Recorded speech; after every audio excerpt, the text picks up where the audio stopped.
All right, welcome back, everybody. I think my camera's working like it should. There I am. Yeah, welcome back, everybody. So coming up next, we're going to be talking to Bryson. I was looking forward to all of the talks on our agenda.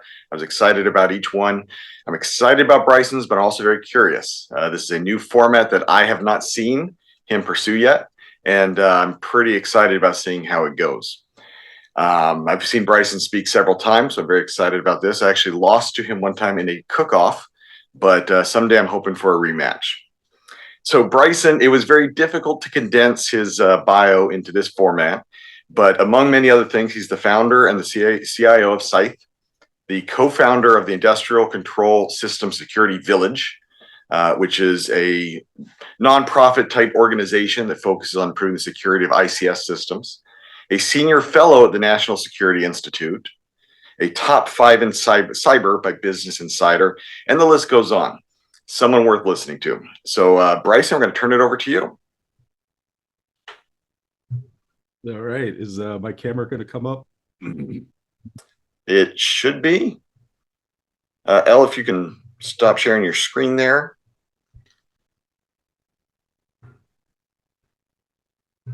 There we go. Okay. I don't know. Oh, ha! I had my privacy device on. That would do it. Oh, Kind of a good lesson. it's the ICS Village, by the way, and it was a top 50, not top 5. Top 5 sounds really cool. I was probably like number 49 or 50 on the list. Okay, so let's get started. This is a choose your own adventure, so you at home get to play along. I will be your dungeon unicorn as we go through this together. Um, let's find my slides. There we go. And while you're bringing that up, Bryson, I just want to remind everyone we talked about during the introduction session that this is highly collaborative. So feel free to raise your hand, feel free to chat, or even hit the QA if you got it. But any way you can engage with Bryson. Yeah, so we're going to do a custom choose your own adventure, a blue team adventure here.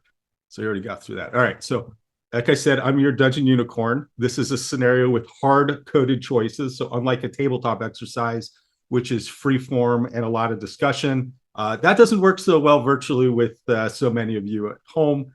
So, this is going to be hard coded choices. So, we get to vote on each scenario, and that's going to provoke some of the discussion because folks are going to have different experiences. And here's the cool part: you don't have to be technical. So, one of the reasons I designed this game is I wanted something for folks who wanted to get into the industry or had never been through an incident. What does that feel like? What exactly happens? What's the calculus and the different kinds of rationale we have to go to? But if you're an expert, you also have a role to play here. So it's something that lets everybody play on an even field. Democracy chooses. So whatever the votes are is what I'm going to go with. You can ask questions, like I said, and Chris said, right? Discussion is encouraged. Collaboration is encouraged because that's part of how we learn. So let's get ready. It's 4:45 p.m. in the office on a Friday, almost time for the weekend. Your mind turns to your plans. Well, let's be honest, it's mostly just catching up on sleep with nothing to do. But you hope there are no incidents over the weekend. This is one of the big problems we have in cybersecurity is no matter how much training, how many products we buy, how many people we have, whether you spend a lot or a little, you can still get hacked. And so we all face that burnout, that potential existential angst of have I done enough? And the weekends should be the chance for you to put that behind, catch up on the sleep, spend time with family, spend time with friends, and have good work-life balance. But first, you're still at work. The phone rings. So this is going to be our tutorial like every game starts off. Instead of catching 10 rats, all you have to decide is, do you answer the phone? Yes or no? So throw your votes in the comments, yes or no, and let's see where it goes. Begrudgingly, yes.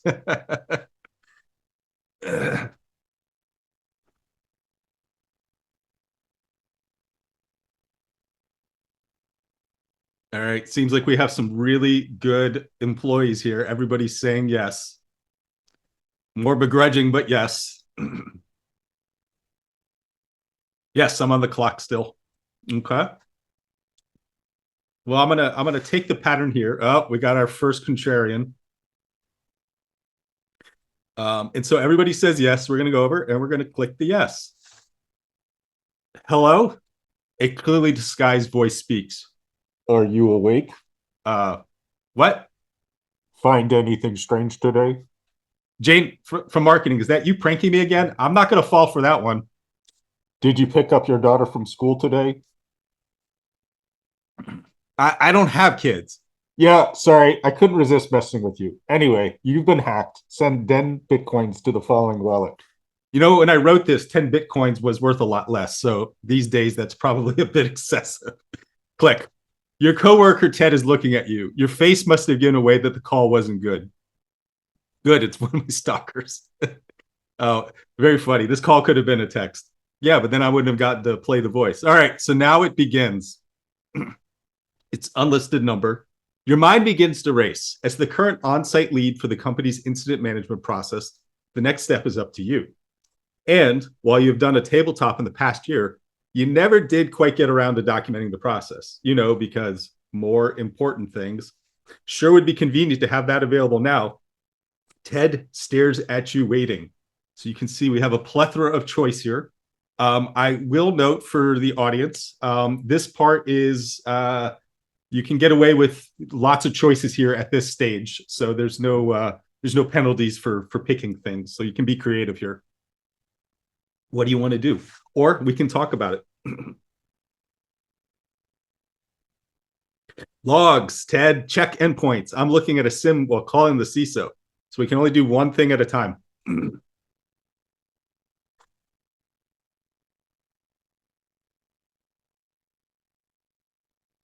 I have ADHD, watch me.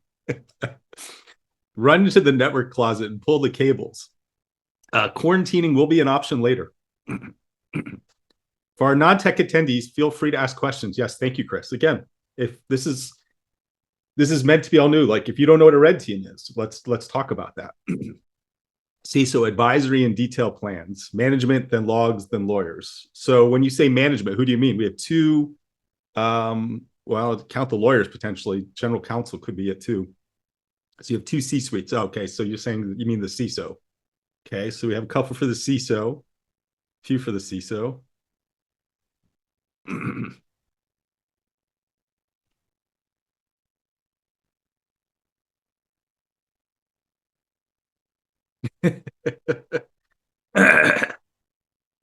CISO can deal with the CEO. Yeah, that is part of their job.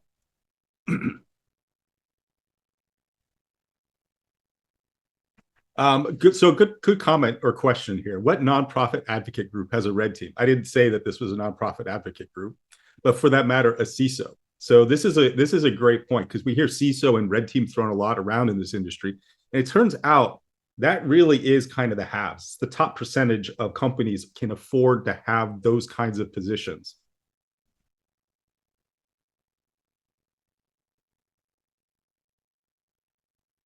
Okay. I saw the CISO the most, so we're gonna go with the CISO.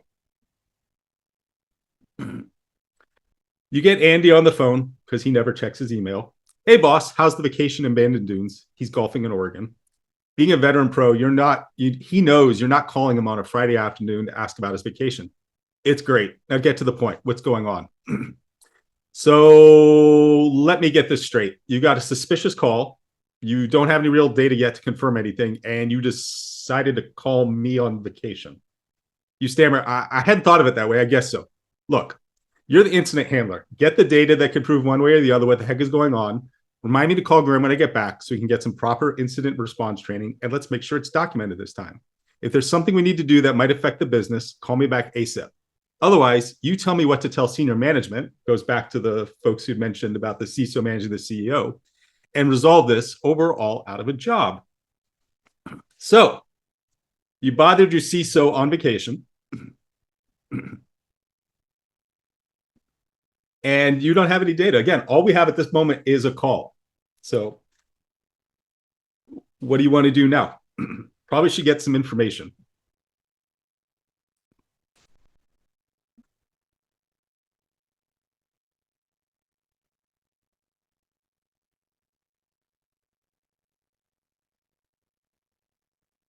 All right, so we got to vote for the SIM.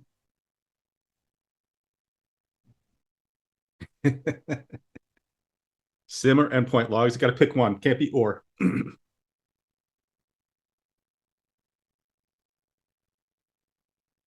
right. So one SIM, one endpoint log so far.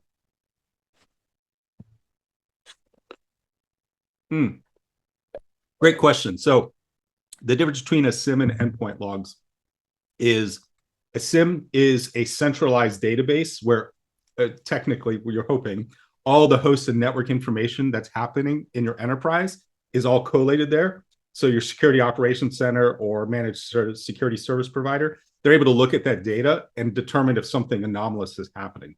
Whereas endpoint logs is probably not centralized, and you're going to be going directly to those hosts and trying to see what's happening on them.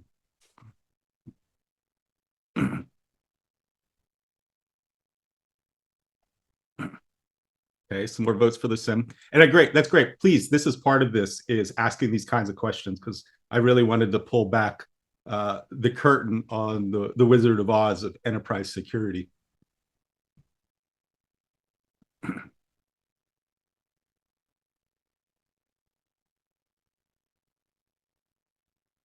Some of you aren't voting.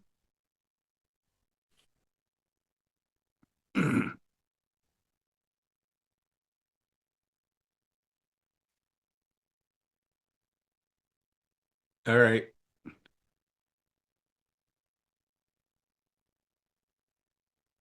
Okay, so we have, and thank you, Kat, for the SIM stands for Security Information and Event Management. Like I said, it's a centralized database of all the logs in your enterprise for analysis. Okay, so we're going to the SIM. A SIM collects, analyzes, and reports on log data from various networks, applications, servers, and endpoints. This is a good place to start. You look through the logs and alerts. Your SIM claims that its machine learning can automatically correlate events to identify anomalous behavior. You can't hear the eye roll. That was an eye roll. There are a lot of endpoint logs, but it doesn't seem to be receiving the firewall or outbound proxy logs. So firewalls are how we block and control traffic. And then an outbound proxy is, as information is leaving the environment, being able to check those connections going out. How much data are we missing? How long has this been the case and we didn't notice it before? If there was only some way to continuously assess and identify these kinds of things. And that's a joke, because that's what I do for a living.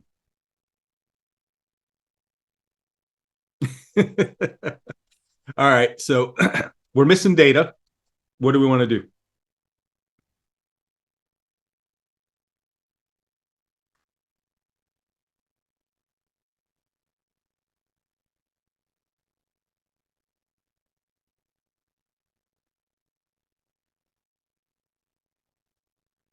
By the way, this is a common problem that folks have, is that security is a constant fight against gravity. As you're establishing these data sources, things in the environment keep changing. And so as a result, your centralized analysis tends to break.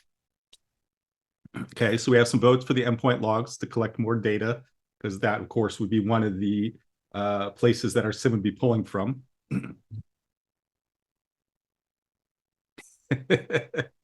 Miles is getting the feeling we're not leaving on time. Afraid you can't delegate. We're doing this one choice at a time. All right. So the one red teamer wants to call the red team. Everybody else is saying they want to go to the endpoint logs. So let's go do that.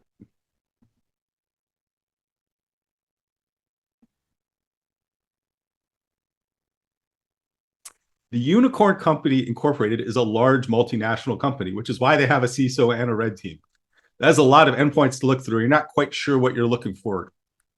Without any data to narrow down your search, it's like finding a needle in the haystack when you don't even know what the needle looks like, or if there's even a needle to begin with. You give it a shot for about half an hour before Ted groans. Can we check the firewall logs? Maybe we can correlate suspicious outbound traffic there. What do? You want to follow Ted's advice here?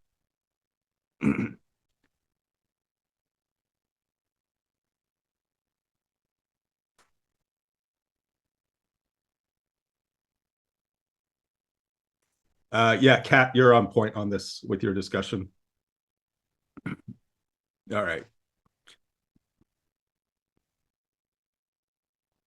I'm going to guess most of you are going to go with the Deus Ex Machina here, which is Ted, and we're going to check the firewall logs.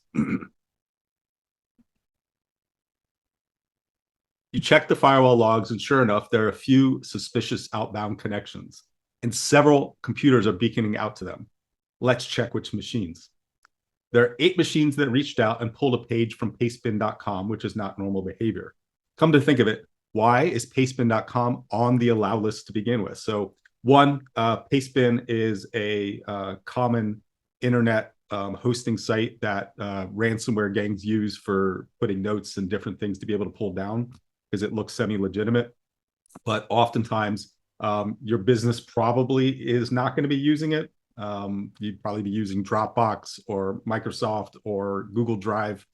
And as a result, you have this ability to block sites. So this is probably something that would be typically a block site if your team is being proactive. Now that you know exactly what to look for and where, you decide to check the endpoint logs.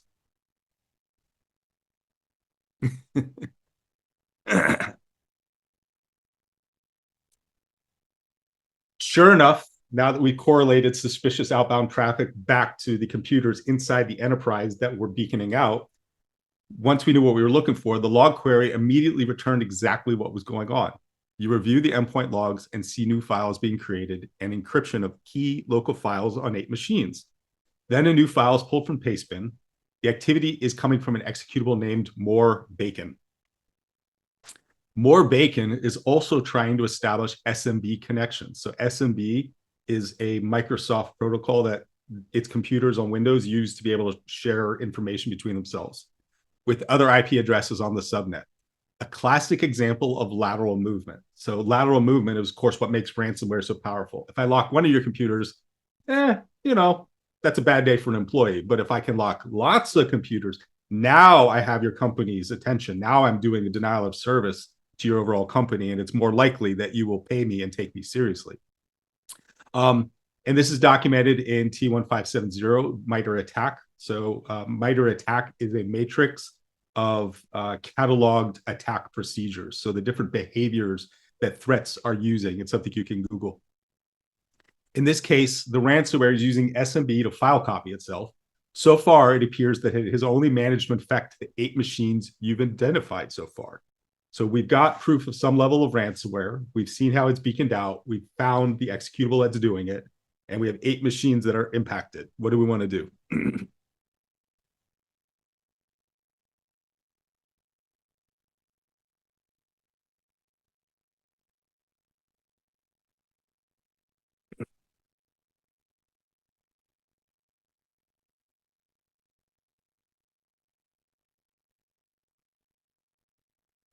I'm glad we moved on from Ted being our suspect in the chat.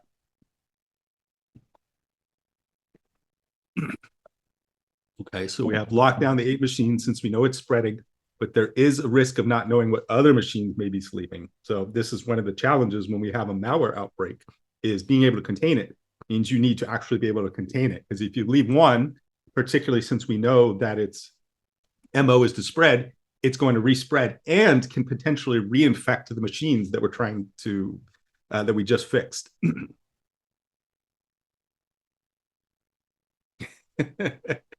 Y'all be mean to Ted. Ted already helped you.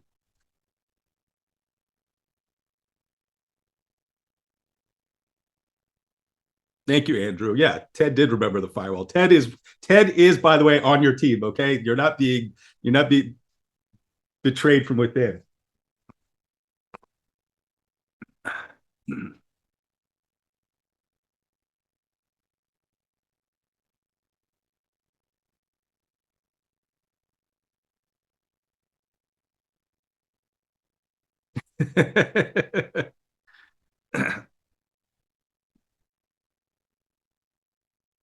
It looks like quarantining and segmentation are the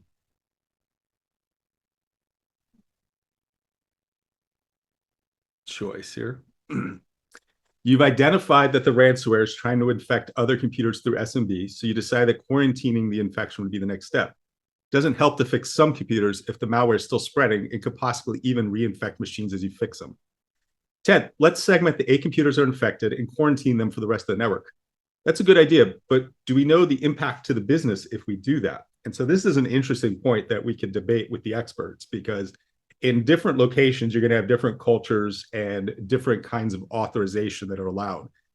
Oftentimes, security functions as an advisory capacity, unless they're in the middle of an incident, in which case some places the advisory role can be switched to, you know what, we need to protect ourselves at all costs. You get to make the call and just cut things off, even if it impacts business operations. In other places, they may not allow that. So in this case, he's saying, yeah, that's a good idea. Of course, we want to be able to prevent further spread. But on the other hand, can we impact the business? You may or may not know the answer to that. Yeah, I guess we don't. If only our asset management included business impact and value. And so this is one of the challenges that everybody has is we talked about the SIM being the centralized log of all of the traffic, like what's happening operationally on the network. But even just knowing the computers you have on your network and the details of those computers, a lot of enterprises really struggle with that. And that's this example here where, yeah, we might know what we have, but we don't really know what they mean. There's no context given to these computers. We just have nerd details. Like I know that version, I know that software, but that doesn't tell me what the value is to the business. So it can be difficult in this moment. If you think about it, all you're doing is looking at a screen and trying to make decisions about computers that you don't know. It's very difficult. So we got an affection. Maybe it's worth the risk. Like, let's just do it anyway. You know, I respect you, but maybe this is safer as a decision made above our pay grade, CYA, you know? Good call. This is a great time to call the CISO. We confirmed the problem in detail, and now we just need a business decision.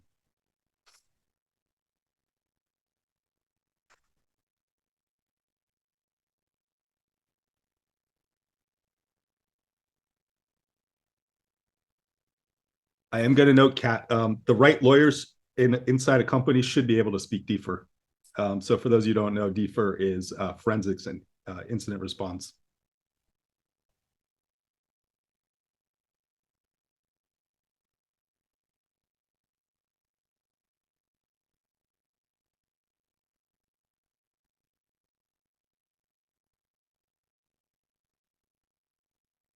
Okay, so who are we calling, the CISO or the lawyers?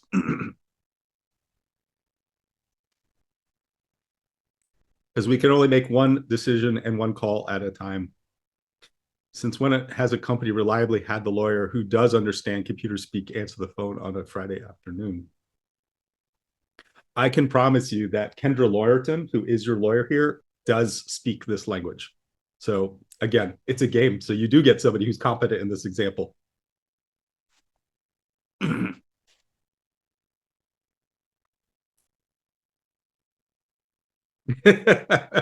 It is after 5 o'clock at this point. That's true.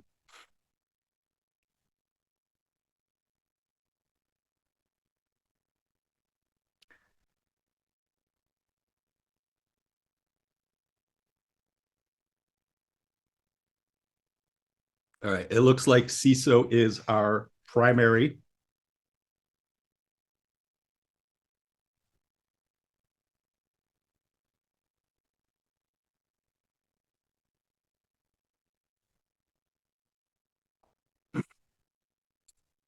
The CISO answers immediately. It's like Andy was expecting your call. You can explain the situation. No, we have not briefed legal. He takes a sip of what you can only assume is an Arnold Palmer since he's golfing in Oregon. Right. So what do you recommend?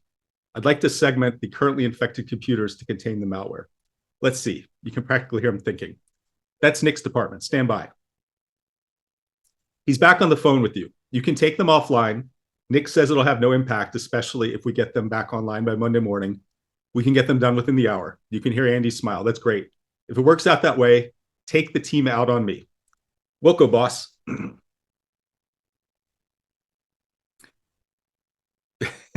Thank you, Chris. I tried to make the images both additive to the scenario as well as humorous. So, segment or call legal?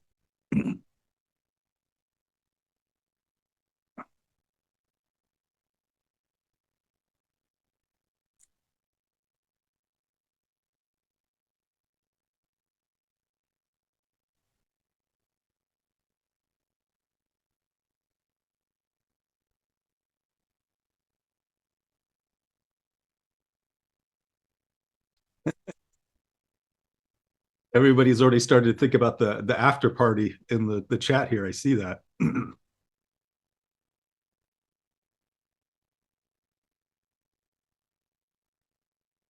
All right, we got one vote for legal.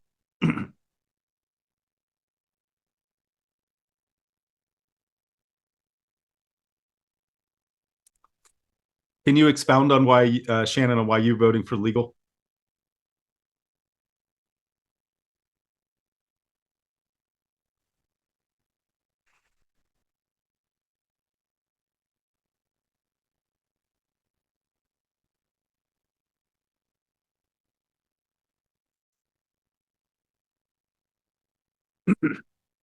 Well, Doug, the reason we're confident that we'll be back up by Monday is we believe at this point we have limited the infection to just 8 computers, as well as we know some details about those 8 computers that came back from the technical team. So it does seem doable. If this had gotten further, then no, we probably would not be back up by Monday.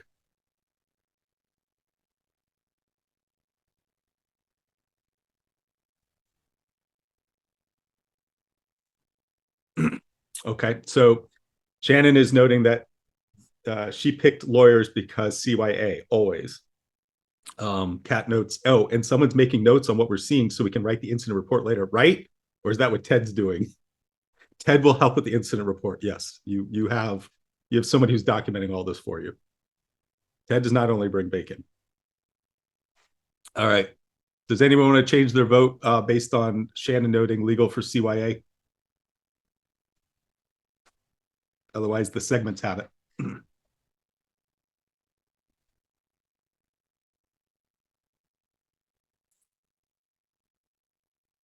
Ted did not click the link that let the bacon in. Again, Ted hasn't screwed up here. Ted is pretty good at his job. It's software, so it isn't the thick cut bacon. It's just more bacon. Well, for carbonara, I wouldn't go with bacon. I would get Jean-Cool. I would send a follow-up email to the CISO and legal with the action plan and proceed if we're talking CYA. You use what you have in the house. That is very true. That is absolutely the way I cook. I go with what I got. All right. So the segments have it. Nobody else is changing their vote. All right. So you perform forensics on the 8 systems with more bacon. All right. So you successfully segment these 8 systems from the network. So we contained it and can now perform forensics without fear of further outbreak. You identify a phishing email to a new employee that was assigned one of the 8 new systems. See, not Ted. This led to remote code execution and deployment of a new malware called More Bacon. Whether it's thick cut or thin cut, again, it's malware, it's software. The new images did not have the latest updates, leading to a privilege escalation vulnerability that was exploited automatically by the malware. So what this means is somebody clicked a phish, a loader dropped, pulled down an exploit that worked against that version of the software. And from there, they were able to turn themselves from user into administrator privileges. And then using that, they were able to start spreading.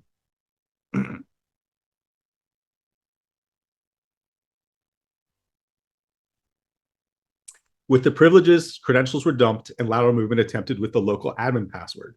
The 8 new systems all had the same local admin password, which allowed the malware to propagate to the other 7 systems. Data on these systems were encrypted, the ransomware part, I locked part of the computer, exfiltrated, and now show a ransom. Thankfully, these were new systems and did not have much data on them. So this is called double extortion. So ransom gangs use this because some folks are like, yeah, screw it. I'm just going to work without those computers, or I don't care if it takes me a week or several weeks to bring them back online. And so what they've done is they try to exfiltrate valuable data and then use that to extort additional or force you to pay a ransom payment. So this has been one of the in the last couple of years, one of the innovations in the ransomware system. Kat, I really appreciate the scream cries in purple. I'm going to presume that is a purple team reference. Kat also notes how often you run backups. So this is one of my favorite jokes. When you go to the logs and the logs aren't there, as happened to us here, call that the second worst day in an incident. Because as you saw, we are able to reconstruct the information we needed. It wasn't easy and convenient where we wanted it, but we were able to put it back together. However, when you go to the backups and the backups aren't there, or the backups don't work, or the backups have been ransomware, that's the worst day because you're now starting from scratch.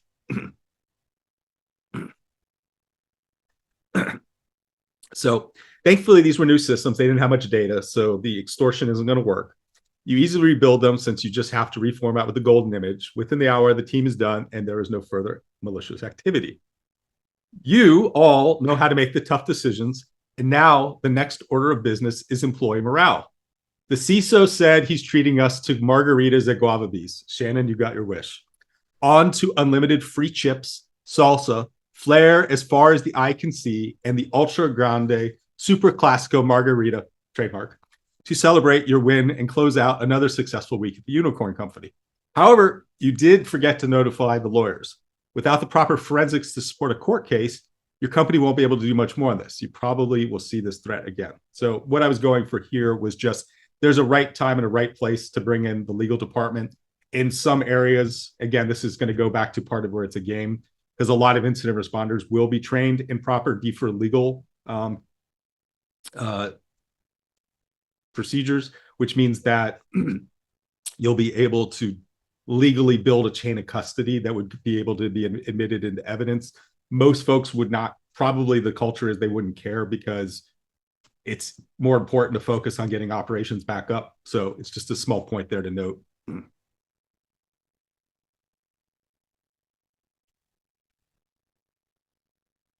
Okay, and we have some more fun things. So we completed the game, and now I wanted to do just a quick discussion and training on phishing. So imagine you are a threat. You might be a threat in some way, but in this case, you're the hacking kind of threat. And if you were to look at a company, how would you decide who to target in that company? So think of a role, think of a function, think of a position, and go, all right, that's who my target would be. Who would you target and why? So we're going to break down how the phishing worked in this exercise with a real world case study.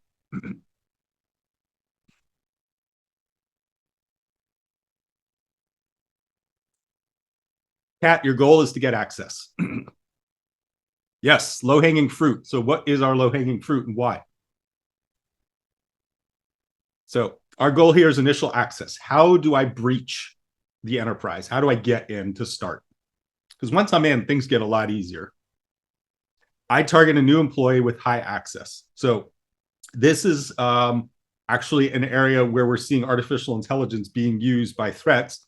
Is they are sweeping LinkedIn.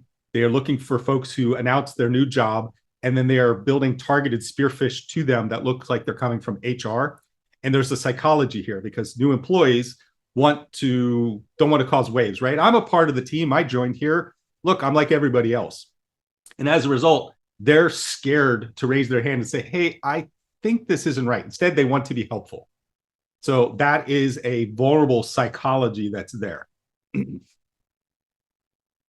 Kat notes a great point here. You want somebody with access and less technical knowledge. This is a great point because I get this a lot of times. Folks will be like, I would target the service desk, I target IT, I would target security. Yes, those folks all have great access. And we're saying this for phishing because service desks can fall prey to being tricked on the phone. That's what happened with the MGM hack. So these are great targets, but the problem is they are tech savvy users. More likely, they're going to be able to spot a fish. Now, anybody in the world, including myself, can fall for a fish. It happens for all different reasons, but it is a harder target. So Kat's on point here. The psychology is what's a role that has access, but isn't steeped in being technically hard to crack.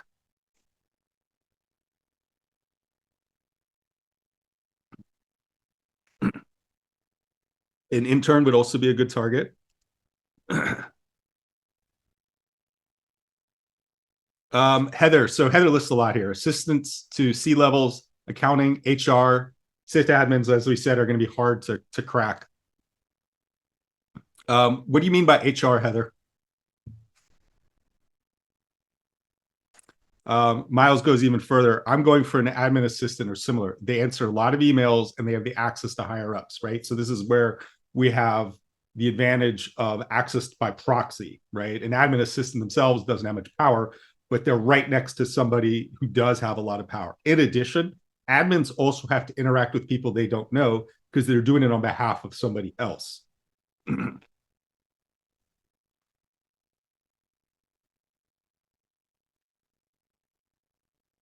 Okay, so recruiting. My personal favorite is recruiting.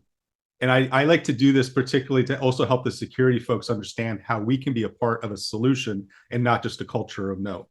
If you think about it, your average recruiter's job is to interact with people outside the company that they don't know.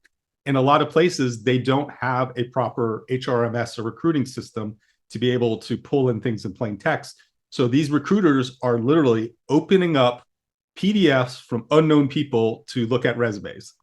The reason I highlight this to security folks is that's a great example of that's a system that introduces and can introduce risk into the environment. Why wouldn't you come up with a way to help them do their jobs better and reducing risk? Again, it's a win-win where security functions as a partnership as opposed to coming in and being like, no, don't do it that way. Don't open a PDF. Well, I don't have an alternative. That's why I would be doing this. People who sign purchase orders and operations. So one of the challenges with that, because this does work in business fraud, there have been numerous examples where operations not only open things, but also paid purchase orders that weren't there. That's less of a security thing, and it's more of them not doing their jobs because technically that purchase order should be tied to an invoice or tied to a contract that's in your contract management system. But it does happen, and there are numerous examples of business fraud where that happens. And that's one of the challenging parts is where people can do the things they're not supposed to do, even if there's policy or even there's a system. When you go outside of it, you lose those controls and those protections. All right. So we've covered a number of different ones. And now what we're going to do is we're going to look at an actual classic fish. So let's take a look at this and tell me what you see. So all of you probably are familiar with the idea of the archetypal Nigerian fish. The Nigerian prince scam, right?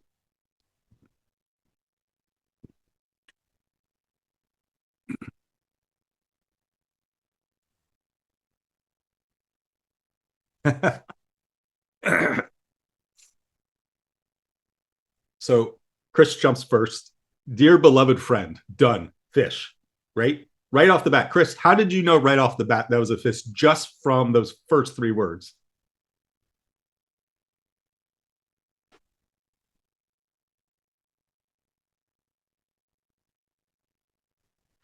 Just a reminder that if people want to talk versus type, you can also raise your hand and that'll give you audio.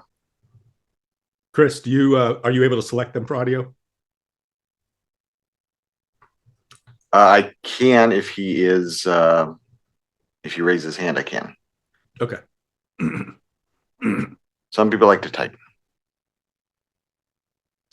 So he notes wrong linguistics. I don't have any beloved friends that would say that. So we have a cultural mismatch, and we have something that doesn't sound like the patois of being an American.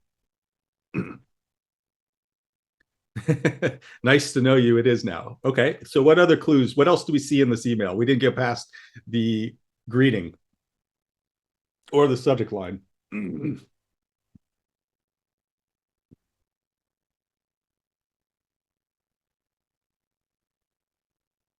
Grammar. Heather, can you expound on the grammar?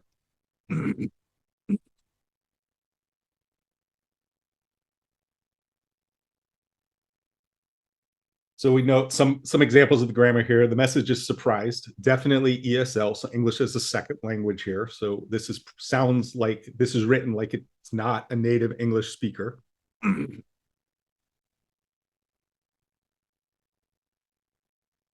They should have used AI. And that is actually one of the ways that AI is also being used to craft these fish is to present the language in a more native speaker format.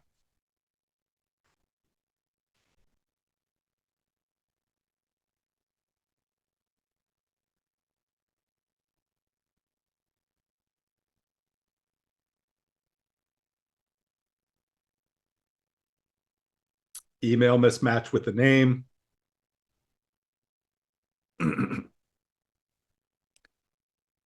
Okay, Kat, so I'm reliable and trustworthy is your question. How do you know this? What's going on there? Because of course they don't know that.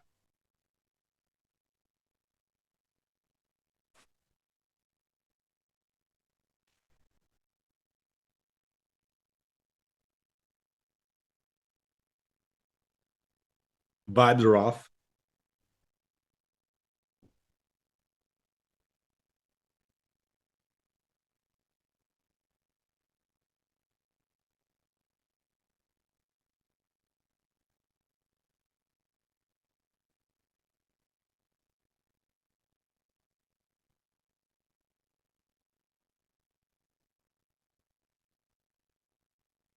The reply to an alternative email versus the email it came from.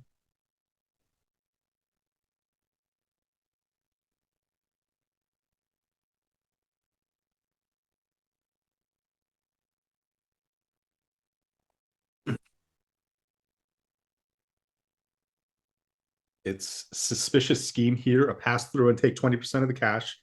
Sure, but also why US dollars instead of course, the local currency?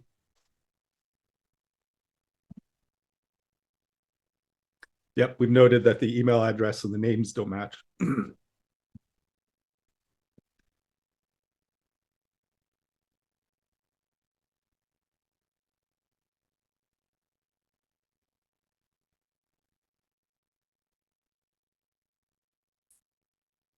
All right.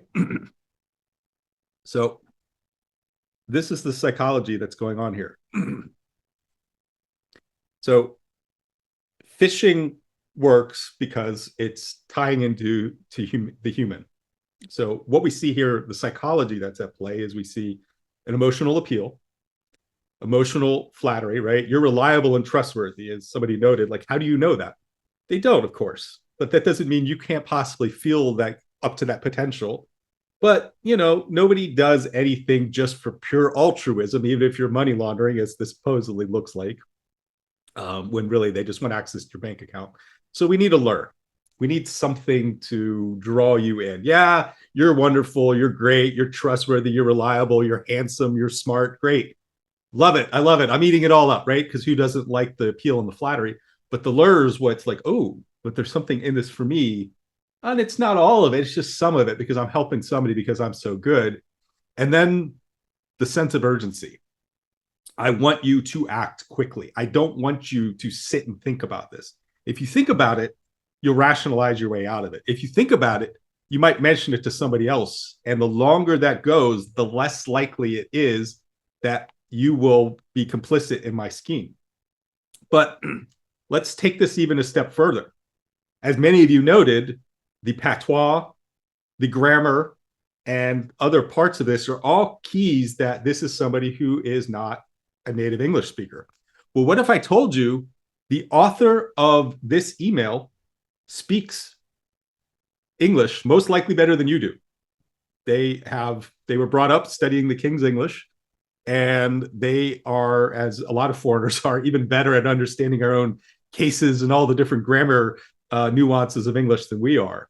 So the question is, why did they intentionally write something that is clearly not that?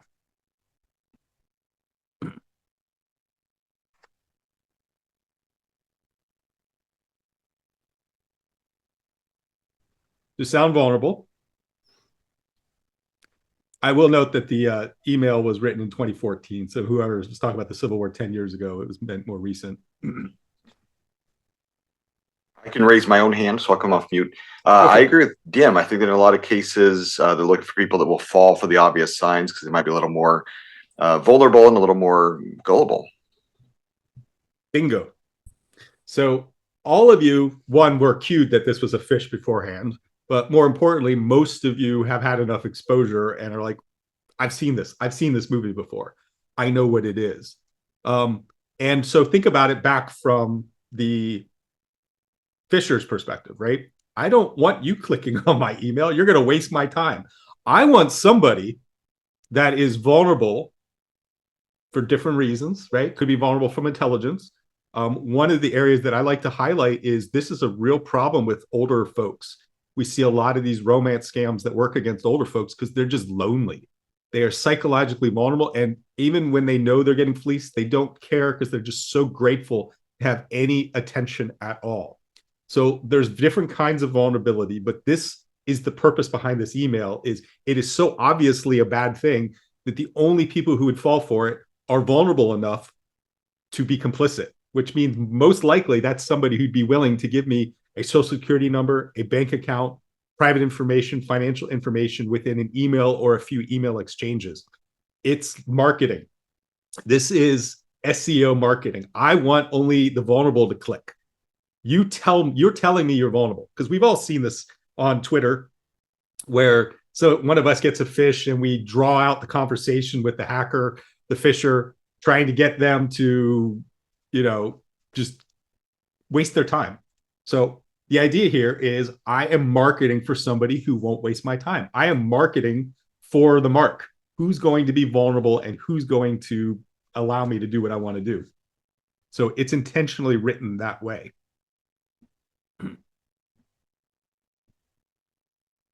Okay.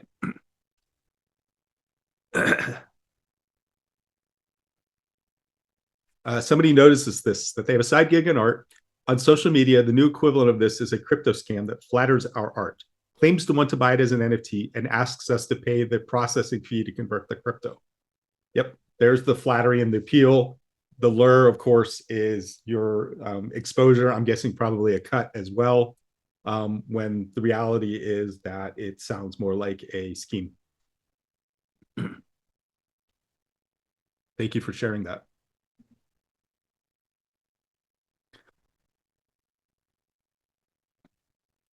So what other questions or comments do you have? That is the end of the portion that I have here.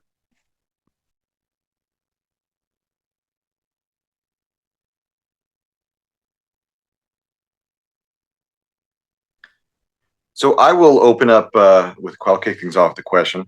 So Bryson, as was pointed out, that in a lot of cases, the smaller organizations like advocacy organizations, they're probably not going to have the same resources that were in your presentation. Of course, still the view for how things should work in larger organizations was extremely helpful. But how well does those same concepts scale down to a small business, for example? Yeah, so the idea, of course, with being a larger organization is we can see the depth of the different kinds of functions that you are going to have potentially full-time or on contract available. And as I noted, once you kind of get from the haves down to most of the rest of us, which is like 99.999% of all businesses and nonprofits and organizations, you don't have that. But it doesn't mean that you shouldn't have already thought through for your own business, what should I do? And this is why I recommend a game like this or a tabletop exercise where just around the table with stakeholders in your organization, what would we do? What would we do if we got ransomware? Would we pay the ransomware? Would we not pay the ransomware? Who would we call if we saw suspicious behavior? That's the idea behind these kinds of things, is just setting up those resources, documenting them, which I made sure to pound the table on a couple of times in that game, so that when the bad thing does happen, you're not left grasping at straws and trying to, in what is going to be one of the worst moments of your organization's life, having to deal with a really tough situation and figure it out then. And so that's my recommendation, is going and finding those resources, lining them up and documenting for yourself. And I know there's some great folks that are on in the panel here today that can also share some of those resources that they specifically know.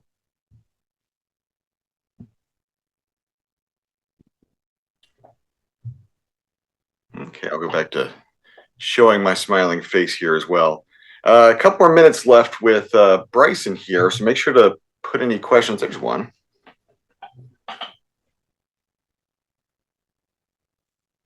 Bryson, I don't know if you see it in chat there. Yeah, I don't know. I don't know a guide recommendation for that. That's where I was throwing that. Some of the panelists that are on here, I think are going to have a better answer than me on that. Okay.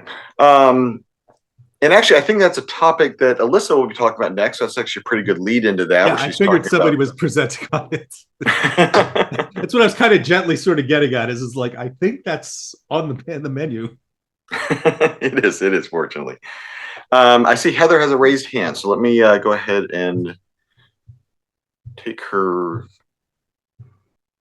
Okay, why is it not? There we go. Heather, you are clicking to talk. Can you hear me? Awesome.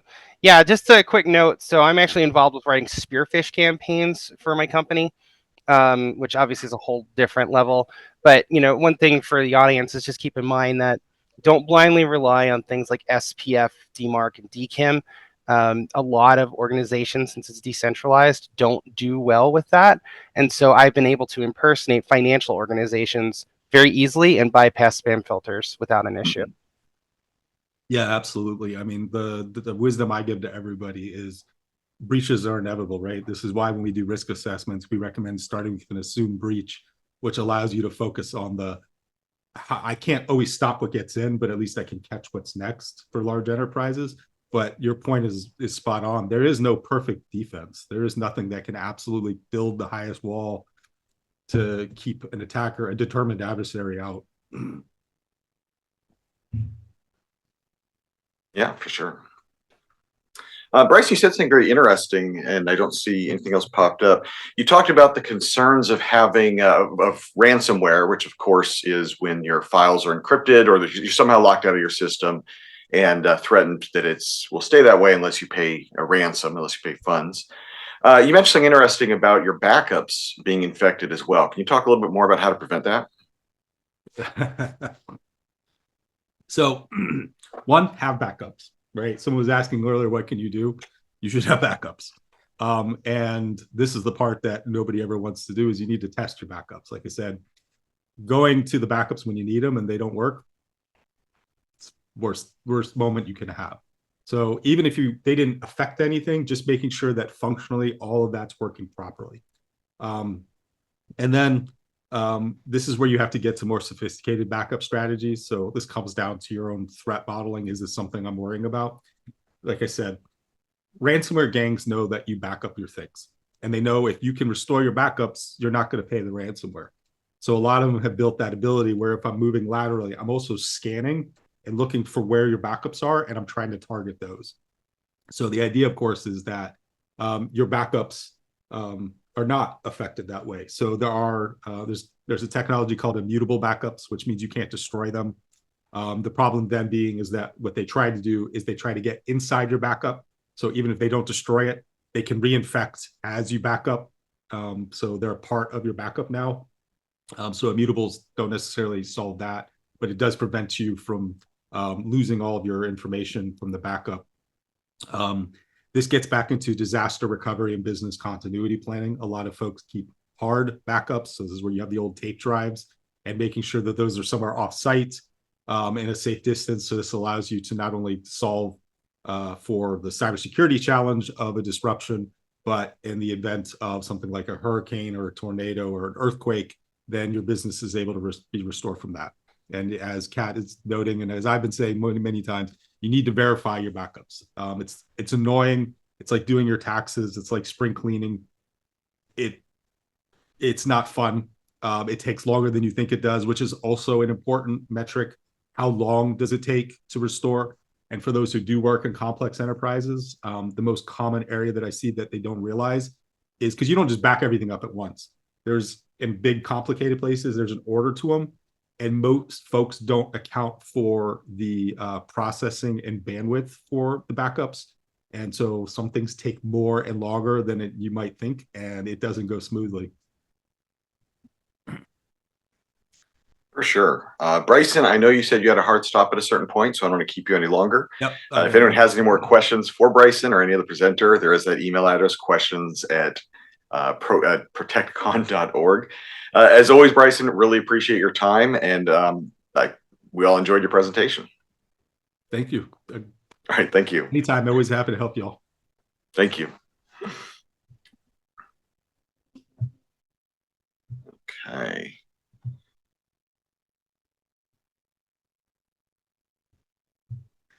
All right, there, I'm back. Okay, so that was an interesting one, and I know that a lot of the concepts that Bryson was sharing are geared towards a larger organization. As he explained why, is so that you can see kind of how things work really well. For advocacy organizations, these are probably a lot of resources that you might not have, but the concepts still remain true. So when we had talked about backups, even if you're not backing up large chunks of data and having those same concerns, it's still important to back up data. So ransomware is morally agnostic, I think is the word that I heard it described as. Ransomware gangs generally don't care who you are. In fact, many of these ransomware gangs intentionally target those where life and safety is a risk. A lot of hospitals get targeted, a lot of schools get targeted. And the reason is because they feel fairly certain that people will pay because they probably don't have a very robust backup program. And at the same time, they need it for life and safety. So organizations such as yours are not beyond being targeted. I think about recently, I remembered that I'm a grown-up and I have documents that I need to protect, birth certificates and everything else. So I finally ordered one of those fireproof safes. And that's where I keep important things like birth certificates, social security cards, deeds, titles, and all those other things that grown-ups have to keep. And the concept of that is kind of similar to the things that exist on your digital world. And that there's things that you will need to put somewhere, whether it's as simple as putting it on a thumb drive and dropping it into your safe, or whether it's a little more complicated. The important thing is that you're backing things up so you don't lose them. A lot of the other concepts that he had talked about, okay, I see that coming through. Thank you. A lot of the other things that he had talked about are things that still exist on the smaller organizations, whether it's a small business, a shelter, or a safe house, or anything else of any size. In that large organizations might have multiple people that are segmenting network traffic and pulling drives or pulling computers off the network and things like that. But even at home, or even in our personal world, we need, or even in our professional world, we need to understand what we're going to do before it becomes a matter of us doing it. So if it's a matter of you get an infection, how do you handle it? Coming up with those policies ahead of time are things that are helpful. For those advocacy organizations that don't yet have those policies, that's one thing that Operation SafeScape is working on. A security program that can help you to design those programs, to tailor it to your organization, and so to start off with a security program in a box is kind of the way we're referring to it. So something to start from at least, and that's something that we're going to be putting out as soon as we can get that built.